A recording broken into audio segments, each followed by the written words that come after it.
그래도 웃어요.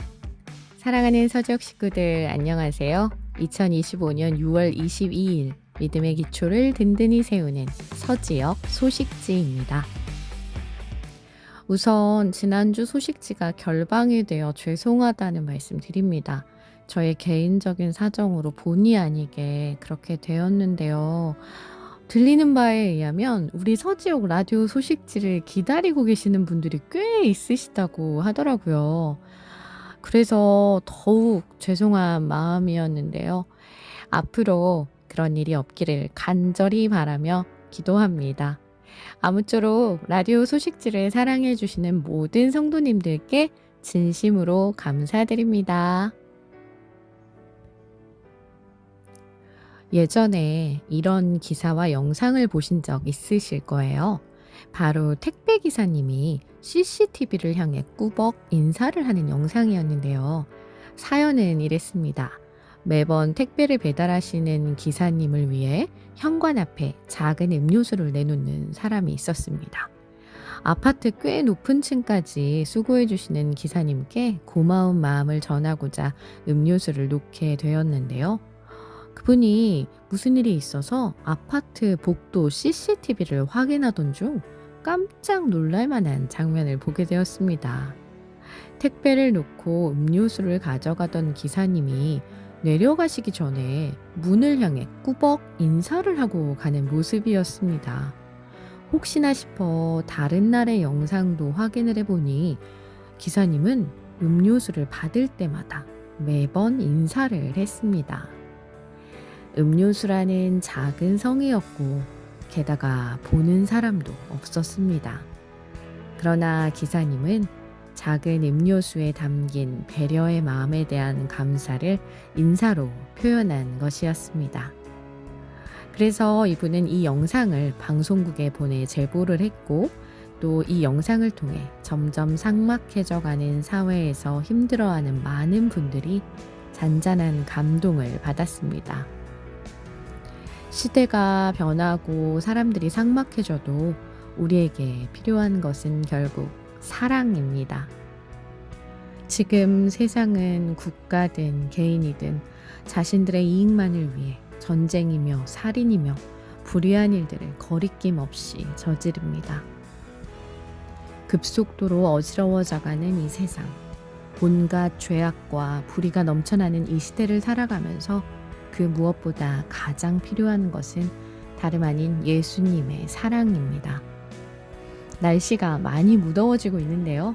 나도 모르게 짜증도 내고 지치기 쉬운 이때 가족들을 향해 또 동료들을 향해 한 번 더 미소 지어주고 다정한 말 한마디 건네주면서 점점 사막처럼 황량해지는 이 세상에 주님이 주신 사랑의 씨앗을 심는 우리 서지역 식구들이 되기를 소망해 봅니다. 이번 주 성경 암송 구절입니다. 도둑이 오는 것은 도둑질하고 죽이고 멸망시키려는 것뿐이요 내가 온 것은 양으로 생명을 얻게 하고 더 풍성히 얻게 하려는 것이라. 요한복음 10장 10절 말씀. 아멘. 그럼 이번 주 소식지의 은혜를 나눠주신 분은 누구신지 한번 살펴볼까요? 바로 이분이시군요. 우리 교회 최고의 멋쟁이이시자 생기 넘치는 표정과 말투로 주위에 늘 좋은 에너지를 전해주시는 우리 한영자 권사님의 글이 실렸습니다. 어떤 좋은 기운을 전해주실지 기대하며 한번 읽어볼게요. 제가 제일성도교회에 등록한 날짜가 1985년 2월 10일이에요. 벌써 40년이 넘었네요. 야곱이 바로왕 앞에서 내 나이 130년의 나그네 길을 살았으나 험악한 세월을 보냈나이다 한 것처럼 85년의 세월을 살아오면서 두 번의 쓰라린 이혼과 또한 각종의 육체적인 질고 그리고 또 하나뿐인 딸 자식을 먼저 천국에 보내야만 했던 슬픔과 아픔을 가슴에 묻고 하지만 이 모든 어려움과 고통을 이기게 하신 영원하신 하나님의 사랑과 은혜 얼마나 고맙고 감사한지요. 지금은 비록 지팡이 짚고 다니기는 하지만 아파트 단지에서나 교회에서나 많은 사람들이 멋쟁이 권사님이라는 소리를 들으며 건강하게 살아있음에 감사하며, 그리고 여기까지 도우신 에베네셀의 하나님께 감사의 눈물과 사랑을 아끼지 않는 주님만 바라보며 살게 하심에 더욱더 감사의 눈물을 전합니다. 비록 몸과 마음이 지칠 때마다 히스기야 회개의 기도가 나의 기도처럼 들으시고 새 생명을 연장시켜 주신 능력의 하나님, 우리가 드린 기도는 반드시 들으시고 응답하시고 역사하심을 내가 믿습니다. 이제는 몸도 마음도 지칠지라도 나처럼 죽을 수밖에 없었던 죄인을 이처럼 사랑으로 하나님의 자녀 삼아 주심과 천국의 소망을 안고 살게 하시니 그 은혜와 사랑을 무엇으로 보답하리까? 항상 옳은 행실로 세마포를 짜입고 저 천국의 아름다운 내 집을 지을 수 있도록 성령의 충만과 늘 하나님과 동행하는 삶을 살게 하실 줄 믿고 믿습니다. 고통에서 해방시켜 주신 하나님을 통해서 새 삶을, 너는 하나님의 말씀만 믿고 의지하며 순종하며 나를 따르라는 주님의 음성에 귀 기울이며 고통 없는 삶을 살고 있습니다. 끝으로 주님만 따르고 하나님이 함께 하시고 말씀이 살아 움직이는 심령이 충만한 우리 제일성도교회가 참 좋은 교회이기에 모든 교우들이 주님 오시는 그날의 기쁨으로 맞이하는 자들이 되기를 기도하며 이 글을 마칩니다. 나는 선한 싸움을 싸우고 나의 달려갈 길을 마치고 믿음을 지켰으니 이제 후로는 나를 위하여 의의 면류관이 예비되었으므로 주 곧 의로우신 재판장이 그날에 내게 주실 것이며 내게만 아니라 주의 나타나심을 사모하는 모든 자에게도니라. 디모데후서 4장 7절에서 8절 말씀. 아멘. 우리 모든 식구들도 느끼셨을 것 같아요. 권사님의 사랑과 진심이 담긴 이 글이 가슴 속에 깊이 와닿으셨을 것 같습니다. 권사님께서 말씀해 주신 것처럼 주님만 따르고 성령 충만하여 기쁨으로 순종하며 살아가는 그리스도인이 되도록 열심히 달려나가겠습니다. 다음은 우리 서지역에서 4월부터 특별히 기도로 도구하던 아기 세아의 이야기입니다. 태어난 지 얼마 안 된 신생아 세아가 혈소판 감소증 의심으로 원세현 목사님으로부터 긴급 기도 요청이 들어왔고 서지역으로 편성이 되어 있는 가정은 아니지만 우리 서지역 샘터장님들과 목자장님들이 한마음으로 도구 기도를 시작했습니다. 그리고 4월 21일에 퇴원을 하게 되면서 아직 많은 검사와 결과들을 봐야 하지만 함께 기도해 주심에 감사하다는 글을 부부가 보내왔었습니다.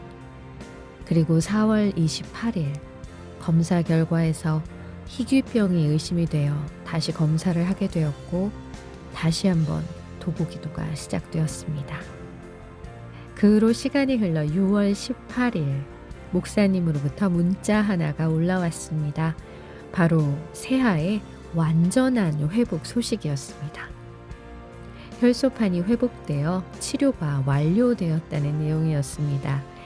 6개월 후 추적 검사를 할 예정이지만 별 이상이 없을 것으로 예상한다는 의사 선생님의 이야기도 같이 적혀 있었습니다. 이 소식을 듣고 많은 분들이 함께 기뻐하셨습니다.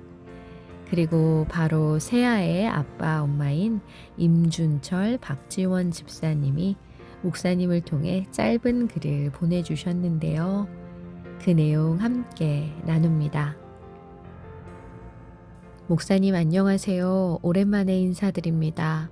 그리고 서지혁 집사님, 권사님, 장로님, 먼저 어린 생명인 세아를 위해 함께 기도해 주셔서 감사합니다. 세아는 오늘로써 혈소판 회복이 완료되어 서울대학교 병원 진료와 치료가 끝났습니다. 첫 아이라 부족함과 어려움이 많은 초보 엄마에게 같은 부모의 마음으로 사랑을 가득 담아 함께 기도해 주셔서 너무 감사합니다. 감사한 마음을 표현할 길이 없어 이렇게 목사님을 통해 인사를 드립니다. 건강해진 세아와 함께 목사님, 장로님, 권사님, 집사님께 예배 때 인사드리러 가겠습니다. 너무너무 감사하고 기도해 주신 모든 분들 가정에 건강과 사랑이 가득하길 저도 기도하겠습니다. 너무너무 사랑합니다. 우리 서지혁. 네. 이게 바로 우리가 살아계신 하나님을 믿는 이유가 아닌가 합니다. 기도의 힘, 도구 기도의 힘, 그리고 그리스도 안에 한 가족 된 사랑과 위로와 격려, 이 모든 것들이 있기에 말씀처럼 우리가 힘을 내어 열심히 사랑해야 하는 게 아닌가 싶습니다. 아무쪼록 우리 세아가 건강하게 잘 성장하기를 간절히 기도합니다. 이번 주 서지혁 소식란에는요, 임혜순 목장의 소개와 사진이 실렸습니다. 가족 공동체를 실현하는 목장을 소개합니다. 샘터장을 위해, 샘터원을 위해 일주일의 삶 속에서 샘터 식구들의 필요를 섬기고 자신이 맡은 공동체가 건강하게 자라도록 기도하며 돌보는 목장입니다. 지난주 목자장 모임이 없어서 샘터장님들과 함께 산막사 쪽에서 맛있는 저녁을 먹고 뒷뜰에서 사진 한 컷 찍었고요. 유쾌하고 유익한 시간이었습니다. 라는 글과 함께 권사님들의 사랑스러운 포즈의 사진이 실렸습니다. 다음은 2025년 귀빈 초청 축제 소식입니다. 지난주 교회의 사명을 감당하기 위한 전도 축제가 있었죠. 주님의 사명을 받은 우리들이 함께 동역할 때 교회의 사명은 이루어집니다. 이번 전도 축제를 통해 믿음의 회복과 새 생명이 열매 맺기를 기원합니다. 특히 산소망 되신 예수님이라는 주제로 무언극이 있었는데요.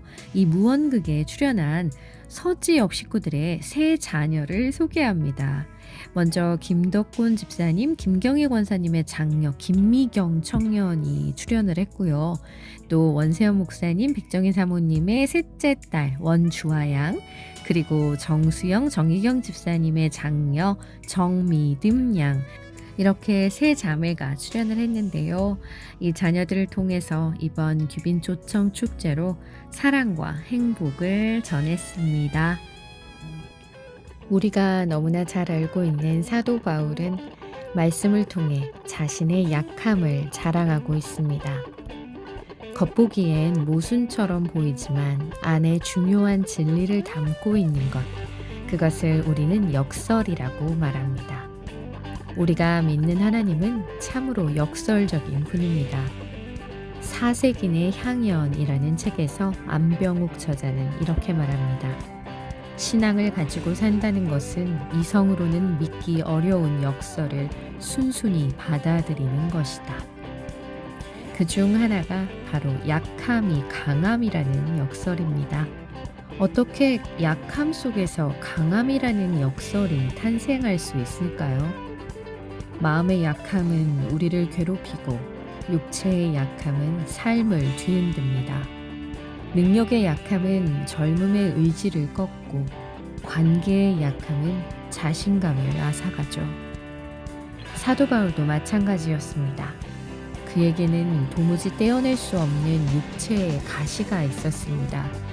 사역적으로는 성공하고 많은 열매를 맺었지만 아무리 기도하고 간구해도 육체의 약함은 사라지지 않았습니다. 하지만 사도 바울은 자신의 약함을 자랑했습니다. 육체의 가시로 인해 힘든 세월을 보냈지만 오히려 그 약함 덕분에 하나님을 의지하는 법을 배웠기 때문입니다. 그는 약함이 있기에 주님을 더욱 바라보며 그분의 온전하심을 닮아갈 수 있었습니다. 그렇기에 그것은 더 이상 약함이 아니었습니다. 또 하나 중요한 이유가 있습니다. 약함의 자리가 바로 하나님이 거하시는 자리이기 때문입니다. 바울은 말합니다. 그리스도의 능력이 내게 머문다. 여기서 머문다는 잠시 들리는 것이 아닌 장막을 치고 함께 산다는 의미입니다. 우리의 삶에 자신 없고 감추고 싶은 그 자리에 하나님은 장막을 치고 함께 사신다는 것입니다. 약함 속에 주저앉은 자리가 하나님이 가장 강하게 일하시는 자리입니다. 약함으로 인해 하나님과 동행할 수밖에 없고 하나님을 바라볼 수밖에 없는 인생을 살고 계신다면 그 인생은 하나님의 흔적이 가득 새겨진 걸작이 될 것입니다. 나에게 이르시기를 내 은혜가 내게 족하도다. 이는 내 능력이 약한 데서 온전하여짐이라 하신지라. 그러므로 도리어 크게 기뻐함으로 나의 여러 약한 것들에 대하여 자랑하리니 이는 그리스도의 능력이 내게 머물게 하려 함이라. 고린도후서 12장 9절 말씀. 그럼 이번 한 주간도 주님이 주시는 새 힘을 얻어 승리하시기를 바라며 6월 22일 서지역 소식지 브리핑을 마치겠습니다. 그래도 웃어요.